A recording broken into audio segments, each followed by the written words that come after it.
Hello বন্ধুরা, তোমরা কেমন আছো? আশা করছি সকলেই খুব ভালো আছো। আমিও ভালো আছি। দেখো, আজ রান্না করব ইলিশ মাছের পাতুরি।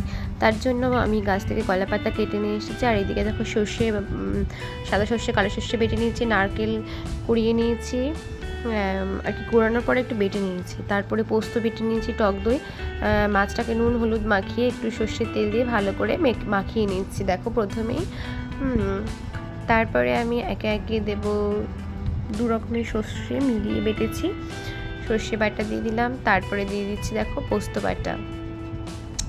তোমরা কারা কারা সর্ষে আর কি ইলিশ মাছ দিয়ে এরকম পাতুরি খেতে ভালোবাসো, ইলিশ পাতুরি, আমাকে জানিও অবশ্যই কমেন্ট করে। হ্যাঁ, তারপরে দেখো টক দই দিয়ে, তারপরে সর্ষের তেল দিয়ে বেশ খানিকটা ভালো করে আমি মেখে নিচ্ছি সমস্ত কিছু একবারে। তারপরে দিয়ে দিয়েছি বেশ 4-5টা কাঁচা লঙ্কা ফেলে।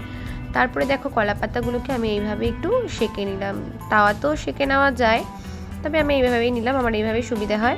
আর এই দেখো কলা পাতার মধ্যে আমি ইলিশ মাছের যেটা মাখিয়ে রেখেছিলাম সর্ষে দিয়ে, সেটা দিয়ে এইভাবে ভাঁজ করে আমি একটা সুতো দিয়ে ভালো করে বেঁধে নিলাম। একে একে সমস্ত পাতুরিগুলো আমার তৈরি হয়ে গেছে। এবার আমি প্যানের মধ্যে একটু সর্ষের তেল দিয়ে ব্রাশ করে তারপরে আমি মাছগুলোকে দিয়ে আমি এইভাবে উল্টে পাল্টে আস্তে আস্তে আর কি ঢাকা চাপা দিয়ে মাছটা তৈরি করে নিলাম। এই দেখো তৈরি হয়ে গেছে আমার ইলিশ মাছের পাতুরি। তো ভিডিওটা কেমন লাগলো অবশ্যই জানিয়ে, ভালো লাগলে লাইক করো, কমেন্ট করো, শেয়ার করো। টাটা।